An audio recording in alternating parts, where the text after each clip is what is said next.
जय Hind all future officers, कैसे हैं आप सभी लोग। स्वागत है आपका आज की इस वीडियो में। आज की इस वीडियो में हम डिस्कस करने वाले हैं सीएपीएफ एसी एग्जाम 2027 के ज्योग्राफी सब्जेक्ट के सिलेबस और उसकी बुक लिस्ट के बारे में दोस्तों।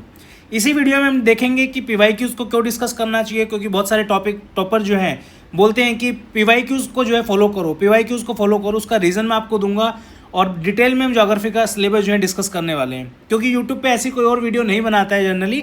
इसलिए इस वीडियो को आप एंड तक जरूर देखना और बिलीव में बहुत ज़्यादा बेनिफिट आपको जो है इस वीडियो से होने वाला है और कुछ फ्री गिफ्ट भी जो है मैं आपको इस वीडियो के अंदर देने वाला हूँ दोस्तों। चलिए शुरुआत करते हैं आज की इस वीडियो की। सबसे पहले बताना चाहूँगा आपको कि ये वीडियो किन किन लोगों के लिए बेनिफिशियल होने वाली है दोस्तों। तो वो लोग जो फ्रेशर हैं, बिल्कुल जो फर्स्ट टाइम सीएपीएफ एग्जाम की प्रिपरेशन करने वाले हैं 2027 के अंदर। बहुत सारे लोगों ने ऑलरेडी अपनी प्रिपरेशन स्टार्ट कर दी है दोस्तों। काफ़ी इंस्टीट्यूट्स ने अपने फाउंडेशन बैचेस स्टार्ट कर दिए हैं। तो आप अगर प्रिपरेशन करना चाहते हैं तो अभी से जो है आप अपनी प्रिपरेशन करिए, क्योंकि सीएपीएफ एग्जाम में अभी जो है 11 महीने का समय बाकी है दोस्तों, जो कि काफ़ी अच्छा टाइम माना जाता है इस प्रिपरेशन के लिए दोस्तों। देन आपके जो रिपीटर स्टूडेंट्स हैं जो ऑलरेडी एग्जाम दे चुके हैं, जैसे सीडीएस का एग्जाम दिया है, सीपीएफ का एग्जाम भी 1-2 बार ऑलरेडी दे चुके हैं, आपके लिए भी वीडियो उतनी ही हेल्पफुल होने वाली है। देन मेरिट आउट कैंडिडेट जो कुछ नंबर से जो है मेरिट आउट हुए हैं, आप लोग भी इस वीडियो को देख सकते हैं। हो सकता है आपको भी कुछ नया सीखने को मिले दोस्तों। और सीएससी एस्पिरेंट जो सीएपीएफ एग्जाम देने वाले हैं या जिन्होंने सीएससी की प्रिपरेशन जस्ट अभी स्टार्ट की है, वो लोग भी इस वीडियो को देख सकते हैं दोस्तों। आपने बहुत सारे टॉपर्स को कहते हुए सुना होगा कि पीवाईक्यूज को हमें जो है प्रायोरिटी देनी चाहिए, सिलेबस को हमें प्रायोरिटी देनी चाहिए। बिल्कुल सही बात है दोस्तों। जब भी आप किसी भी सब्जेक्ट की प्रिपरेशन करते हैं, स्पेसिफिकली जैसे आज हम ज्योग्राफी की बात करने वाले हैं, अगर आपने सिलेबस, ठीक है, प्लस में उसके पीवाईक्यूज, प्लस में बुक लिस्ट, अगर इनके बारे में आपको पता चल जाता है कि कैसे क्या फॉलो करना है, किस तरीके से एनालिसिस करना है, तो बिलीव में 50 से 60% काम आपका यहीं पे हो जाता है दोस्तों। क्योंकि मैंने देखा है बच्चों को जो सेल्फ स्टडी करते हैं या जो कहीं पे पढ़ भी रहे हैं, कहीं इंस्टीट्यूट्स के पास भी जो है कोचिंग भी ले रहे हैं, उनको भी अच्छे से आइडिया नहीं है कि कितना डेप्थ में आपका जो है सिलेबस होना चाहिए, कितने पीवाईक्यूज आपको सॉल्व करने चाहिए और पीवाईक्यूज का एनालिसिस कैसे करना चाहिए दोस्तों। ठीक है, सीएपीएफ एग्जाम का ऑफिशियल नोटिफिकेशन जब आप देखेंगे तो वहाँ पे ज्योग्राफी के लिए सिर्फ और सिर्फ एक लाइन लिखी हुई है कि इंडिया और वर्ल्ड की जो है ज्योग्राफी आपको करनी है। ठीक है, कहीं पे कीवर्ड नहीं दिया हुआ कि भाई, कीवर्ड इन द सेंस कि कहीं पे ये नहीं बताया हुआ कि इंडिया और वर्ल्ड में क्या क्या पूछा जाएगा आपसे। ठीक है, तो ये चीज़, तो इस वीडियो में हम डिटेल में डिस्कस करेंगे, एक एक वर्ड, एक एक कीवर्ड, सबको डिकोड हमने किया है। प्लीज़ इस वीडियो के एंड तक जरूर देखना आप। ठीक है, सबसे पहले ये देखिए कि यूपीएससी कितने टाइप के क्वेश्चन आपसे पूछता है दोस्तों एग्जाम के अंदर। ठीक है, तो यूपीएससी आपसे 3 टाइप के क्वेश्चन पे पूछता है किसी भी यूपीएससी एग्जाम में, चाहे आप सीडीएस का एग्जाम दो, सीएपीएफ का दो, सीएससी का दो, कोई भी एग्जाम आप प्रिपेयर होने वाले हैं, उसके अंदर 3 तरीके के क्वेश्चन आपसे पूछे जाते हैं। मैंने एग्जाम्पल भी इसमें डाले आपको समझाने के लिए। पहले टाइप का जो क्वेश्चन है वो होता है आपका कंसेप्चुअल क्वेश्चन, यानी ऐसा क्वेश्चन आएगा आपका जिसको इन डेप्थ आपको कॉन्सेप्ट का अगर पता है तो ही आप उस क्वेश्चन को कर पाएंगे दोस्तों। सेकंड होता है फैक्चुअल क्वेश्चन। फैक्चुअल क्वेश्चन यानी कि इन डेप्थ कॉन्सेप्ट की रिक्वायरमेंट नहीं है, बट उस पर्टिकुलर टॉपिक के रिलेटेड आपके सारे फैक्ट जो है आपको याद होने चाहिए। और तीसरा है आपका एप्लीकेशन बेस्ड क्वेश्चन। ये जो क्वेश्चन है थोड़े से टफ होते हैं, अगर आपको कंसेप्ट पता है तो उसकी एप्लीकेशन कहाँ लगेगी उसके बेसिस पे क्वेश्चन थोड़े से पूछे जाते हैं। बहुत इजी भी होते हैं, बहुत मुश्किल भी होते हैं। ठीक है, सबसे पहले आप देखो कंसेप्चुअल क्वेश्चन जो है वो किस तरीके के होते हैं। For example question number 71, 72 and 77, ये तीनों क्वेश्चन जो है अलग अलग ईयर्स के हैं। इसमें सारे आपके जो है कॉन्सेप्ट बेस के क्वेश्चन मैंने डाले हैं। जैसे 77 क्वेश्चन है, आप देखेंगे ग्रेट सर्कल का एक कॉन्सेप्ट होता है आपका। ठीक है, वो कॉन्सेप्ट अगर आपको पता है तो आप इजीली इस क्वेश्चन को कर सकते हैं, नहीं तो आप नहीं कर पाओगे। सिंपल सी चीज़, अगर आपने कभी नहीं पढ़ा तो नहीं कर पाओगे। देन आपका जैसे ये यहाँ पे आपका फिजिकल वेदरिंग के रिलेटेड जो है आपकी 3 स्टेटमेंट अलग अलग दी है। अब फिजिकल वेदरिंग आपने पढ़ी है तो ही आप इस क्वेश्चन को कर पाओगे, नहीं तो नहीं कर पाओगे। ठीक है, नेक्स्ट है आपका यहाँ पे the time at the 180 degree longitude is exactly, जो भी है ये यहाँ पे आपका जो है टाइम जोन के रिलेटेड कॉन्सेप्ट यहाँ पे पूछा गया है। अगर आपको टाइम जोन का कॉन्सेप्ट आता है तो ही आप इस क्वेश्चन को एक अच्छे तरीके से सोल्व कर पाओगे। तुक्का मारने वाली बात अलग है दोस्तों। ठीक है, देन आते हैं आपके second factual question. Factual question कौन से होते हैं? जो फैक्ट के बेस पे होते हैं। जैसे इजराइल को बॉर्डरिंग कंट्री कौन सी है, अब इसमें कोई कॉन्सेप्ट तो है नहीं, सीधा सीधा आपका फैक्ट है कि भाई जौन सी कंट्री इजराइल को बॉर्डर करती है वही आपका आंसर हो जाएगा। तो चारों ही कंट्री आपका इजराइल को बॉर्डर करती है। ठीक है, उसके बाद जैसे यहाँ पे देखें क्लाउड है, क्लाउड खुद में जो है एक कॉन्सेप्ट है, लेकिन उसके अंदर भी काफ़ी सारे फैक्चुअल चीज़ें आती हैं। जैसे आपका फॉर एग्जांपल कौन से क्लाउड ऐसे हैं जिनकी हाइट 6000 मीटर से 10,000 मीटर के बीच में है, कौन सी क्लाउड्स है जिनके अंदर आइसी क्रिस्टल बनते हैं। तो ये फैक्चुअल क्वेश्चन है आपका दोस्तों। ठीक है, नेक्स्ट है आपका ये वाला question. This question is very very important. ये आपका एप्लीकेशन बेस्ड क्वेश्चन है। यहाँ पे आप नोट करेंगे Which one of the following capital city of Union Territories of India is located with the coordinate 11.62 degree north and 92.72 degree east. यहाँ पे आपका जो है लैटिट्यूड और लॉन्गिट्यूड का कॉन्सेप्ट लगा है और साथ में जो है आपका करंट अफेयर से रिलेटेड फैक्ट भी जो है इसके अंदर मिक्स करके क्वेश्चन पूछा गया है। इसका करेक्ट आंसर आएगा Sri Vidyapuram. Majority of the student इस क्वेश्चन को जो है ठीक करके आते हैं बेसिकली, बट काफ़ी सारे स्टूडेंट ऐसे हैं जिनको लैटिट्यूड लॉन्गिट्यूड के बारे में आइडिया नहीं है, तो बहुत सारे लोग इस क्वेश्चन को गलत भी करके आएंगे। तो ये एप्लीकेशन बेस्ड क्वेश्चन है आपका लैटिट्यूड और लॉन्गिट्यूड का। अगर आपको लैटिट्यूड लॉन्गिट्यूड ईजिली पता है तो आप इस क्वेश्चन को बहुत ईजी कर सकते हैं, इवन आपने अगर करंट अफेयर की न्यूज़ नहीं भी पढ़ी तो दोस्तों, ठीक है। तो ये 3 तरीके के क्वेश्चन आपके यूपीएससी पूछता है बेसिकली।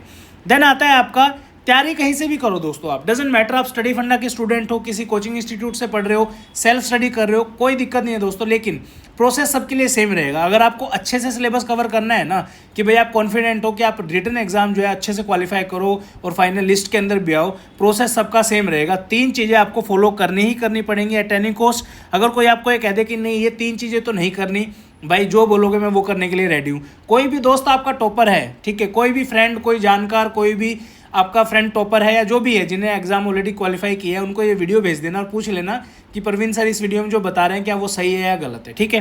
3 चीज़ें कौन कौन सी है दोस्तों? पहले है आपका सिलेबस। सबसे पहले आपको ये पता होना चाहिए आपके एग्जाम में सिलेबस क्या आता है, ठीक है। अब यूपीएससी ने तो सिलेबस दिया है, इंडिया और वर्ल्ड की जो है फिजिकल और इकोनॉमिकल ज्योग्राफी जो है आने वाली है, लेकिन आगे कीवर्ड्स कौन बताएगा कि कहाँ से क्वेश्चन आ रहे हैं दोस्तों, ठीक है। तो वो हमने डिकोड किया है, वो मैं आपको बताता हूँ, ठीक है।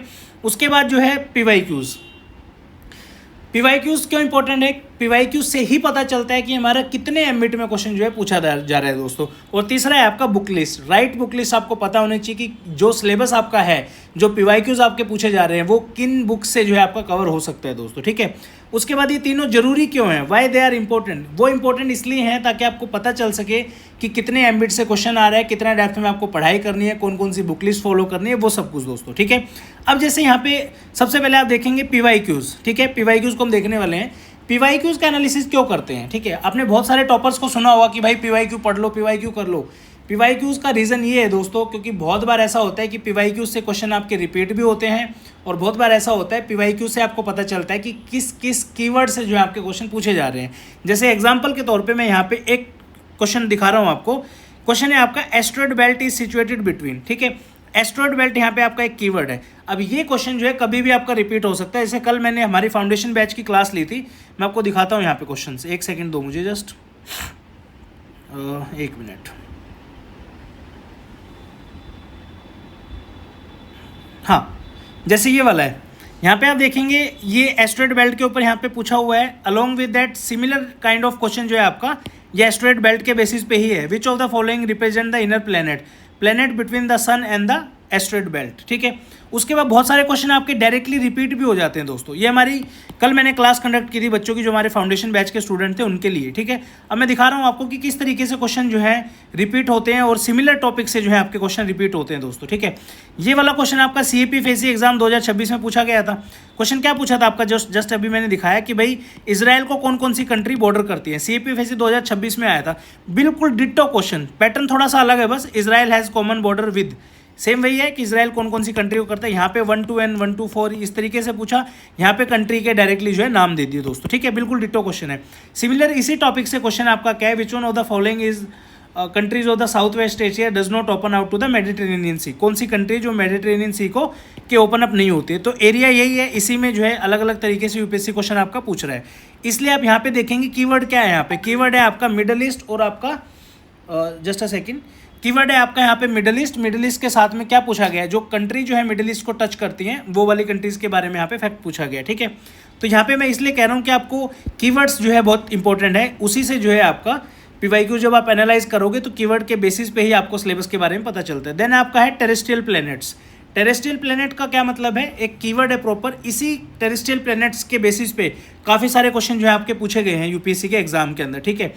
देन आपके अलग अलग क्वेश्चन ऐसे वीनस और यूरेनस के ऊपर क्वेश्चन पूछा है, यहाँ पे वीनस के ऊपर क्वेश्चन पूछा है, यहाँ पे आपका अगेन वीनस के बारे में, मरकरी के बारे में क्वेश्चन पूछा हुआ है। यहाँ पे जो है एक ही टॉपिक से रिपीटेड क्वेश्चन आप देखने को मिलेंगे आपको, ठीक है। ये आपका टेरेस्ट्रियल प्लैनेट, राइट।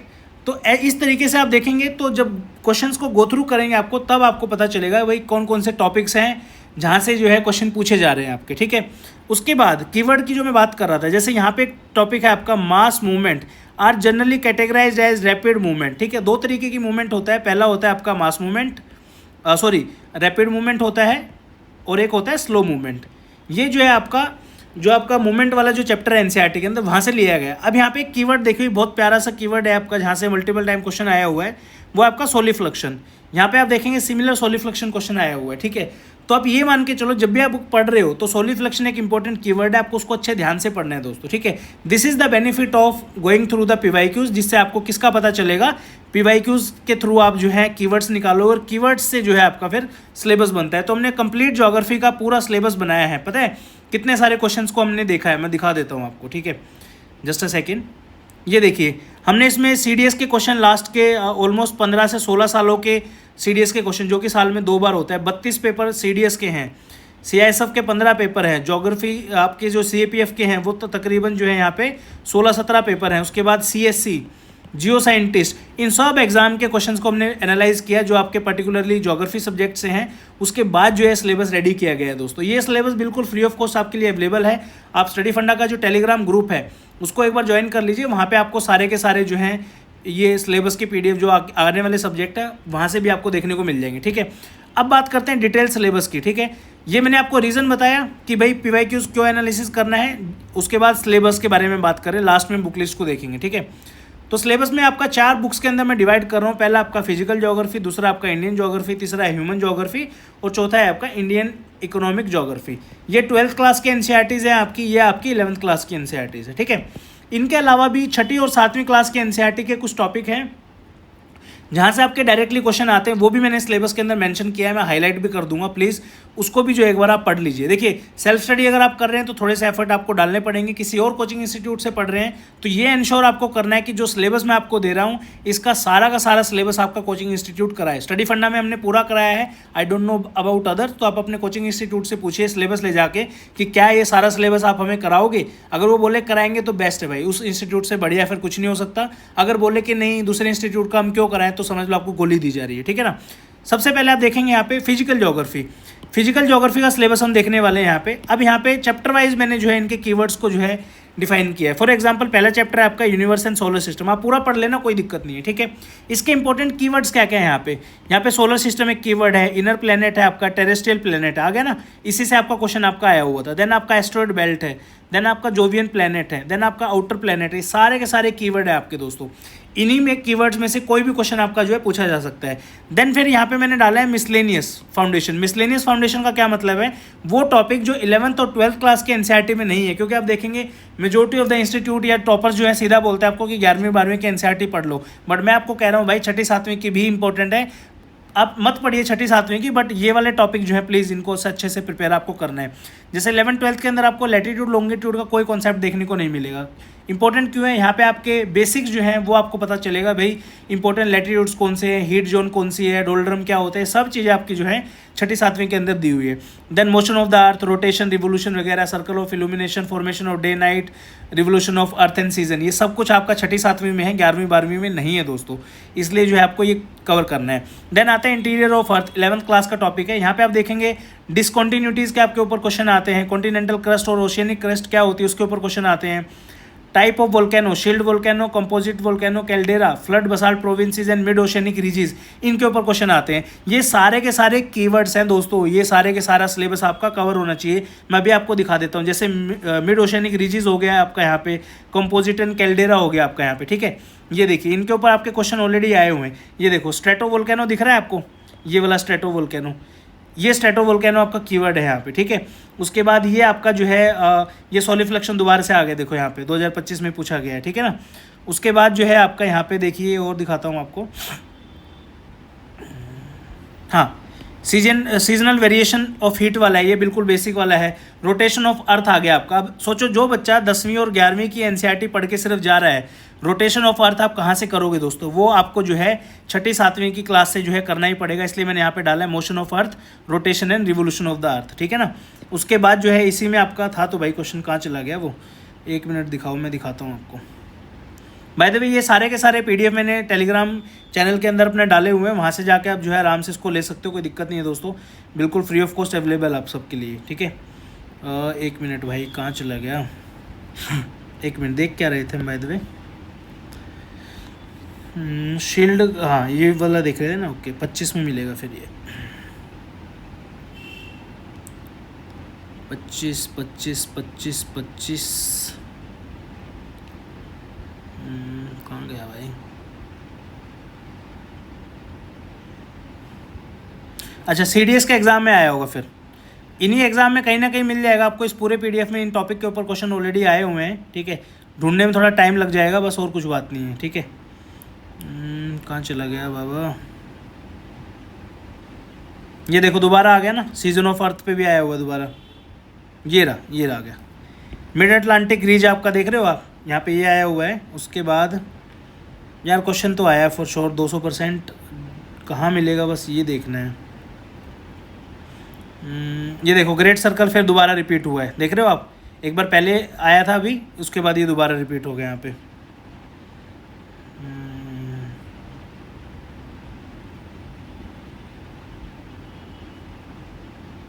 गजब ही हो गया भाई, कहाँ चला गया? एक सेकेंड। अच्छा, वोल्केनो कैल्डेरा कंपोजिंग, यार इस पे क्वेश्चन आया है, मुझे एग्जैक्टली मिल नहीं रहा है अभी। वो कहना है वीडियो बन रही है, थोड़ा सा ढूंढने में थोड़ा वो लग जाएगा, बट इस पे क्वेश्चन आया है, बिलीव में भरोसा करना, मैं टेलीग्राम में डाल दूंगा, डोंट वरी, ठीक है। उसके बाद distribution of ocean and continent से आपका आया हुआ है, ठीक है। यहाँ पे आपका मेजर एंड माइनर प्लेट के ऊपर काफी सारे क्वेश्चन CPF के अंदर पूछे हुए हैं। कन्वर्जेंट और डाइवर्जेंट बाउंड्री, ट्रांसफॉर्म बाउंड्री के ऊपर क्वेश्चन आपके पूछे हुए, ये मैं आपको दिखाई देता हूँ भाई। 2017 में इसके ऊपर क्वेश्चन पूछा गया था, ठीक है। एक सेकेंड दो बस, 2017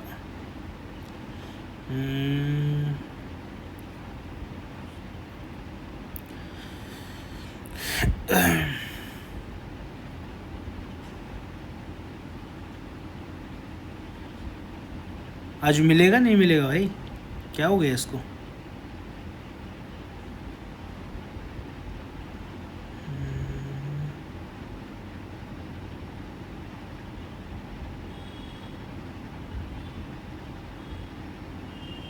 ये रहा, ये देखो।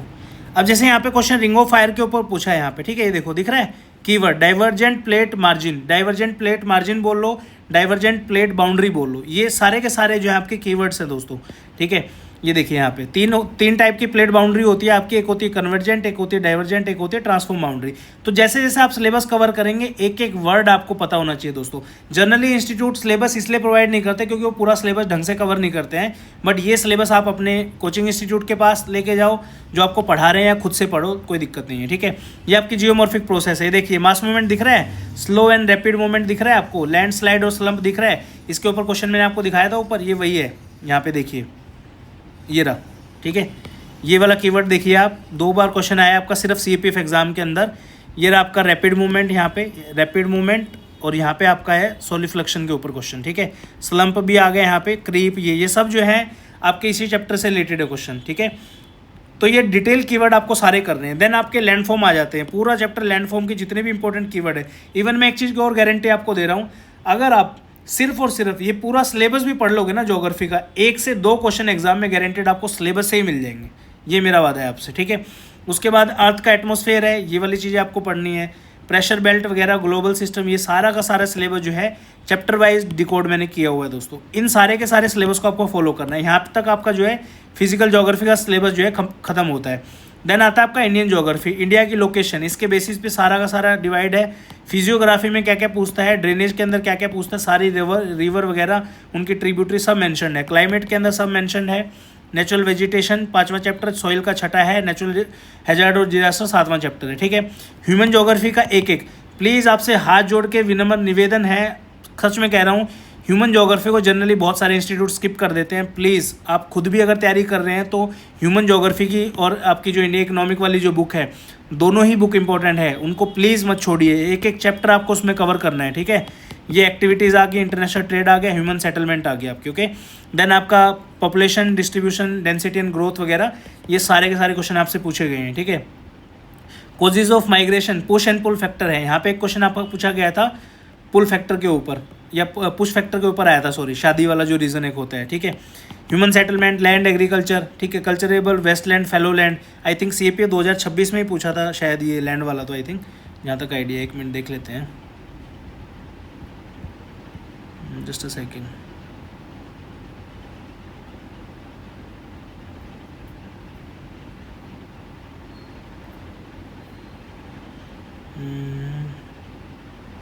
नहीं, CAPF के अंदर आया भाई वो, सॉरी CDS के अंदर, ठीक है।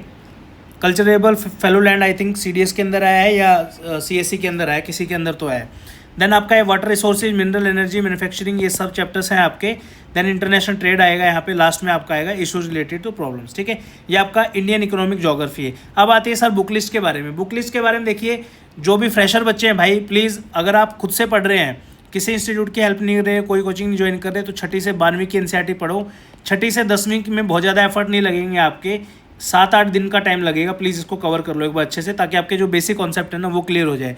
बाकी जो लोग ऑलरेडी रिपीटर्स वगैरह हैं, ये सिलेबस फॉलो करो। 11th क्लास की NCERT बहुत अच्छे से आपकी कवर हो जाएगी, 12th क्लास की NCERT हो जाएगी। जिसलिए उनके सिलेक्टेड चैप्टर आपको करने हैं। कौन कौन से चैप्टर करने हैं? लैंडफॉर्म के चैप्टर जो है यहाँ से कवर आप कर लो, ठीक है। उसके बाद जो है लैंडफॉर्म में भी अलग अलग लैंडफॉर्म के ऊपर अलग अलग चैप्टर यहाँ पे डाला हुआ है। क्लाउड का एक चैप्टर है, यहाँ से ये वाला कवर कर ले। 2 इंपॉर्टेंट चैप्टर हैं, दोनों यहाँ से कवर कर लीजिए। और एटलस के लिए मैपिंग बुक आती है स्टडी फंडा की, ये वाली बुक जो है आप फॉलो कर सकते हो। ये हमारी लेटेस्ट एडिशन है, 3rd एडिशन है। मार्केट में जो है 10 अगस्त तक जो है आ जाएगी दोस्तों। जिनके पास 2nd एडिशन है आप उसको फॉलो कर सकते हैं, जो इस कलर में थी हमारी ये वाली। अगर आप लेटेस्ट लेना चाहते हो तो 10 अगस्त तक का वेट कर लीजिए, मिल जाएगी आपको, ठीक है। उसके बाद जो है जितने भी बच्चे हैं, देखिए I don't know about other, study फंडा ने जो है अपने सब बच्चों के लिए हमने जो प्रोसेस फॉलो किया है वो मैं आपको रिवील कर रहा हूँ कि हमने क्या प्रोसेस फॉलो किया है, ताकि बच्चों का ढंग से सारा सिलेबस कवर हो जाए और कोई चीज़ उनकी बाकी ना बचे। सबसे पहले मैंने CDS के तकरीबन 300-350 क्वेश्चन दिए हैं बच्चों को। देन मैंने CISF के जो है 15 क्वेश्चन एक साल में आते हैं, 200 क्वेश्चन यहाँ पे दिए हैं। देन CAPF के जो है 200 क्वेश्चन दिए हैं, ठीक है। ये तीनों उसके मैंने बोला सिर्फ आपका एनालाइज करना है। क्या करना है? एनालाइज। कीवर्ड्स देखने हैं आपको। कीवर्ड्स कौन से? जैसे टेरेस्ट्रियल प्लेनेट आपका हो गया, सोलिफ्लक्शन आपका हो गया, ठीक है। उसके बाद जो है फिर मैंने सिलेबस दिया है बच्चों को। 2 दिन का टाइम मैंने इनको ये दिया है कि आपको सिर्फ इतना ही पढ़ना है। उसका रीज़न ये है, उसके बाद जैसे फॉर एग्जांपल लेक्चर आप देखोगे, आप जैसे मान लीजिए मास मूवमेंट वाला चैप्टर पढ़ रहे हो, वहाँ पे आपका सोलिफ्लक्शन आ गया। अब सोलिफ्लक्शन बच्चों ने 2 जगह देखा है। कहाँ कहाँ पे देखा है? CDS, CISF और CAPF के PYQs में वर्ड देखा होगा सोलिफ्लक्शन। देन सिलेबस के अंदर भी इन्होंने पढ़ा है। तो डबल पढ़ने के बाद इनको ये आइडिया हो गया, यार सोलिफ्लक्शन कुछ तो चीज़ है जो इंपॉर्टेंट है, तो मुझे इसको बहुत अच्छे से कवर करना है। तो आपका माइंड वहाँ पे जो एक्टिव हो जाता है दोस्तों। उसके बाद जो है आप लेक्चर जब देखेंगे तो बहुत मज़ा आएगा आपको, ठीक है। So this is the thing. तो ये पूरा का पूरा प्रोसेस है। और अगर आप स्टडी फंडा की फाउंडेशन बैच का पार्ट बनना चाहते हैं, ऑनलाइन कोर्स ऑलरेडी स्टार्ट हो चुका है। पूरा कंप्लीट 11 महीने का जो है कोर्स रहने वाला है। इसमें सारा का सारा सिलेबस आपका हम इसी तरीके से कवर कराएंगे, चाहे आपका पॉलिटी हो, ज्योग्राफी, हिस्ट्री, साइंस, कुछ भी हो, हमारी रिस्पॉन्सिबिलिटी है दोस्तों। तो ये जो है आपका ऑनलाइन फाउंडेशन बैच है, ये जाके आप ज्वाइन कर सकते हैं। व्हाट्सएप का नंबर है 8743905050। ऑफर्स के लिए जो है आप इस नंबर पे मैसेज कर दीजिए। और believe me, I don't know about others, हम जो है जो फाउंडेशन बैच में करा रहे हैं, हर एक चीज़ को बिल्कुल डिकोडेड वे में जो है हमने कवर किया है। और जो भी सिलेबस मैंने आपको बताया, एक भी टॉपिक इसमें हमने नहीं छोड़ा है, सब कुछ कवर किया है दोस्तों। तो अगर आप सेल्फ स्टडी कर रहे हो, ये कोर्स अफोर्ड नहीं कर सकते, तो कोई इशू नहीं है भाई लोग। आप अच्छे से जो अपनी सेल्फ स्टडी करिए। कोर्स का कोई कंपल्शन नहीं कि आपको ज्वाइन करना ही करना है। बट अगर आप थोड़े से पैसे खर्च करके अच्छा टाइम बचाना चाहते हो तो आपका मोस्ट वेलकम है इस कोर्स के अंदर। तो आप इसको ज्वाइन कर सकते हो, कोई इशू नहीं आएगा आपको, ठीक है। तो इस वीडियो में इतना ही। नेक्स्ट सब्जेक्ट कौन सा चाहते हो जिसका सिलेबस हम डिस्कस करें, प्लीज़ कमेंट सेक्शन में कमेंट करके जरूर बताइए। और ये PDF जो है आपका फ्री ऑफ कॉस्ट अवेलेबल है स्टडी फंडा के टेलीग्राम चैनल में। वहाँ से जाके आप इस सिलेबस का डिटेल्ड PDF ले सकते हो दोस्तों। Thank you so much for watching this video. Have a great day. जय हिंद। प्लीज़ बताइए ये वीडियो आपको कैसा लगा। और जो क्वेश्चन नहीं मिल रहा था ना, मैं आपको गारंटी देता हूँ वो क्वेश्चन आया हुआ है दोस्तों। CAPF के अंदर आया होगा या CDS के अंदर आया होगा, कोई तो एग्जाम में आया है और मल्टीपल टाइम आया है। ऐसा नहीं है एक बार, तभी जो है पूरा सिलेबस बनाया हमने। ऐसा नहीं कि जो मन में आया वो छाप दिया, नहीं। और ऐसी वीडियो बहुत कम आपको देखने को मिलेंगी, इसलिए कह रहा हूँ प्लीज़ सपोर्ट करिए। कमेंट सेक्शन में कमेंट करके बताइए कौन सी नेक्स्ट टॉपिक पे वीडियो आपको चाहिए। जय हिंद, वंदे मातरम। Have a good day.